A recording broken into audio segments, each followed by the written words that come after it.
नमस्कार दोस्तों। दोस्तों, आज जिस स्टॉक के ऊपर मैं चर्चा करने वाला हूँ, उस स्टॉक में रिटेल निवेशक खासकर इतने ज़्यादा आप कह सकते हैं इंटरेस्टेड हो चुके हैं, इतने ज़्यादा कन्फ्यूज़ हैं और वो निवेशक जो स्टॉक में एक समय निचले स्तरों से बहुत अच्छा आप कह सकते हैं इन्वेस्टमेंट कर चुके हैं और बहुत ज़्यादा इसमें इन्वेस्टेड हैं। प्लस वो निवेशक जो 150 के आसपास स्टॉक में निवेशित कर रखे हैं, उनको ये नहीं समझ में आ रहा कि भाई आखिर इस स्टॉक में अब करना क्या है। क्योंकि देखिए, स्टॉक पिछले 1 साल के अंदर-अंदर लिटरली में मोर दैन 450% जी हाँ, 450% की रिटर्न अपने निवेशकों को दे चुका है। और अब आप कह सकते हैं हर जगह से खबरें आ रही है कि भाई क्या ये स्टॉक बहुत ज़्यादा ओवर वैल्यूड है? क्या यहाँ से आप कह सकते हैं जो बजट के समय के कारण एक यूफ़ोरिया बनाया जा रहा है? क्या प्रॉफ़िट बुक करके पूरी तरह निकल जाना चाहिए? तो ऐसे बहुत सारे कन्फ्यूज़िंग जो आप कह सकते हैं सवाल हैं, वो निवेशकों के मन में हैं। अब आप कह सकते हैं मेरे पास जो स्टॉक स्पेसिफ़िक को लेकर के सवाल आ रहे हैं, उसमें से 2 सवाल ऐसे हैं, जो आप कह सकते हैं सबसे ज़्यादा पूछे गए हैं। पहला पहला क्वेश्चन ये है कि क्या फ्रेश इन्वेस्टमेंट, जी हाँ, अभी लोगों का मन है फ्रेश इन्वेस्टमेंट कर सकते हैं। दूसरा सवाल ये है, क्या इस स्टॉक में एग्जिट कर लेना चाहिए। जी हाँ, जो दो सबसे ज़्यादा सवाल हैं वो अपने आप में बहुत ज़्यादा विपरीत हैं दोस्तों। तो ऐसे ही सवालों के जवाब इस वीडियो में देने की कोशिश करूंगा और जो मैं पर्सनल अपनी राय रखता हूँ वो रखने की कोशिश करूंगा दोस्तों। आपको बता दूं पहले डिस्क्लोजर के रूप में कि मैं या मेरी फैमिली मेंबर इस आईआरएफसी में दोस्तों इन्वेस्टेड हो सकती है, ठीक है। और यहाँ पे मैं जो भी बातें करूंगा, जो भी चर्चा करूंगा, वो प्योरली पर्सनल बेसिस के ऊपर होगा दोस्तों। आप कोई भी पोजीशन बनाएं, प्लीज़ अपने वित्तीय सलाहकार की सलाह ज़रूर लीजिएगा। इस पूरे वीडियो को एज एन एजुकेशन पर्पस लीजिएगा। और अगर आप इसी प्रकार के वीडियोस पसंद करते हैं तो चैनल में पहली बार आए हैं, सब्सक्राइब करके वीडियो को लाइक ज़रूर कीजिएगा।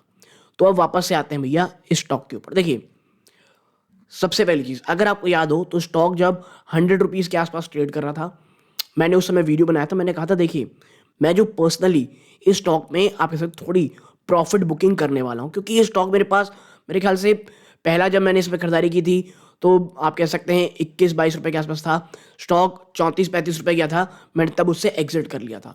स्टॉक फिर गिरावट दिखाया था तो मेरे ख्याल से 26-27 के आसपास वापस से एक बड़ा इन्वेस्टमेंट मैंने इसमें किया था। उसके बाद स्टॉक को भूल गया था। अब कोई स्टॉक अगर मेरे पैसे को 3-4 गुना बना के दे देता है, मैं हमेशा पहली एक बात कहता हूँ, भैया प्रॉफिट बुक कर लो, पार्शियल प्रॉफिट बुक कर लो। आपका अगर माइंडसेट बहुत लंबे समय का भी है तो भी पार्शियल प्रॉफिट बुक आपको करना ही चाहिए, ठीक है। तो 100 रुपीज़ के आसपास मैंने किया और स्टॉक में फिर मैंने देखा ही नहीं, ठीक है। और स्टॉक देखते देखते देखिए, अभी ये किसी को भी ये इल्म नहीं था कि ये स्टॉक आपको इतना ज़्यादा इतने शानदार रिटर्न दे देगा। और मैं आपको फिर एक बता दूं, एक कमेंट मुझे आईआरएफसी में बहुत पहले आया था, जिसका जिक्र मैं एक बार पहले भी कर चुका हूं। एक व्यूअर थे, उन्होंने कहा था कि भाई, मुझे कहा था कि देखिए, मैंने स्टॉक में 22 रुपए में उन्होंने लगभग 10,000 शेयर लिए थे। जी हाँ, उन्होंने 22 रुपीज़ में 10,000 शेयर लिए थे और कहा था मेरा विजन यहाँ से 10 साल का है। स्टॉक ऊपर जाएगा नीचे जाएगा नहीं पता मुझे, मुझे एक अच्छा डिविडेंड देता है और 10 रुपए की फेस वैल्यू का स्टॉक है। मुझे ये लगता है आने वाले समय मुझे एक काफ़ी शानदार रिटर्न मिलेगा। और अब मुझे लगता है जो वो व्यूअर होंगे, अगर वो ये वीडियो देख रहे हैं, कमेंट बॉक्स में बताइएगा आप कितने ज़्यादा प्रॉफिट में होंगे। और देखिए, यही चीज़ होती है, एक लॉन्ग टर्म निवेशक जो रहता है ना, उसका माइंडसेट बहुत क्लियर रहता है। जब स्टॉक बहुत ज़्यादा गिर रहा हो उस समय निवेश करें, ठीक है। और देखिए, जब निचले स्तरों में चल रहा हो, अब अगर आप सोचेंगे कि मैं यहाँ से कुछ फ्रेश इन्वेस्टमेंट बहुत ज़्यादा कर दूं तो शायद यहाँ से आप थोड़ी बहुत ऊपर रिटर्न पा सकते हैं, स्टॉक आपको डिविडेंड देता है। लेकिन वो जो एक परफेक्ट टाइम होता है ना, आप कह सकते हैं परफेक्ट तो देखिए कुछ भी नहीं हो सकता। आप ना बॉटम पकड़ सकते हैं ना टॉप पकड़ सकते हैं, बट स्टिल जो वो गिरावट होती है ना, वो उस समय उसमें आप कह सकते हैं जो एक लॉन्ग टर्म इन्वेस्टमेंट के लिए वो सबसे अच्छा समय होता है, ठीक है।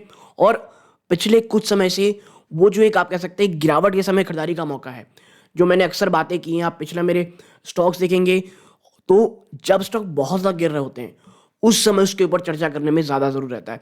और यही कारण है आईआरएफसी में मेरा लास्ट वीडियो 2 महीने पहले आया था। जी हाँ, लेकिन जब वो एक बहुत बड़ी गिरावट के दौर से गुज़र रहा था, हमेशा मैंने उसके ऊपर वीडियो बनाया था। मैंने कहा था विज़न लंबा रखें, स्टॉक में खरीदारी करें और एक चीज़ और याद रखें कि भैया अभी इसमें ना स्टेक सेल भी होगी गवर्नमेंट की, ठीक है? तो बहुत सारी चीज़ें अभी इसमें होने वाली हैं और ये जो स्टॉक है, मैं आईआरएफसी स्पेसिफिक बात कर रहा हूँ, इसका बिज़नेस कोई रॉकेट साइंस बिज़नेस नहीं है, ठीक है? बहुत ही ज़्यादा आप कह सकते हैं सिंपल बिज़नेस है, ठीक है? कंपनी के अगर आप क्वार्टरली नंबर्स भी जा करके देखेंगे, तो कोई बहुत बड़ा उतार, बहुत बड़ा गिरावट आपको नहीं दिखेगी।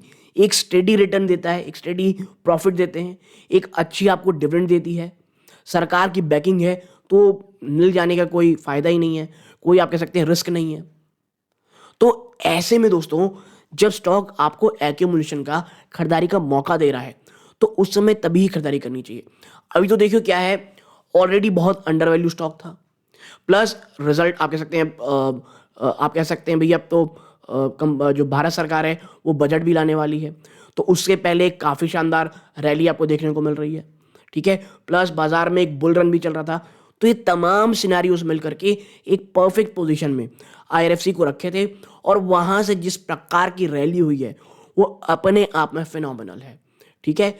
मैं आपसे ये कहूँगा कि भाई अगर आपने अभी तक पार्शियल प्रॉफिट बुक नहीं किया है, आपको एक पार्शियल प्रॉफिट बुक ज़रूर से ज़रूर करना चाहिए, ठीक है? मेरे ख्याल से 30-40% का प्रॉफिट आपको बुक कर लेना चाहिए और अन्य कोई स्टॉक जो आप कह सकते हैं या आप कह सकते हैं गिरावट कभी बाजार में आ जाए, कहीं बड़ी भयंकर गिरावट हो, उस समय एक्यूमुलेट करने की कोशिश करें।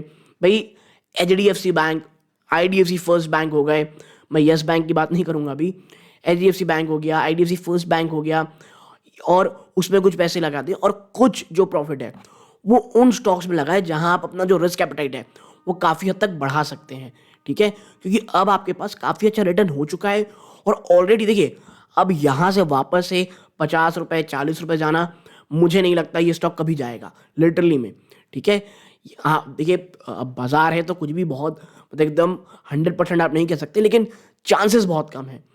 अब इस स्टॉक के लिए तो मुझे ये लगता है 100 रुपीज़ एक इतना बड़ा साइकोलॉजिकल सपोर्ट बन के उभरेगा दोस्तों, जिसे तोड़ पाना इसके लिए आईआरएफसी के लिए बहुत बहुत ज़्यादा टफ होने वाला है, ठीक है?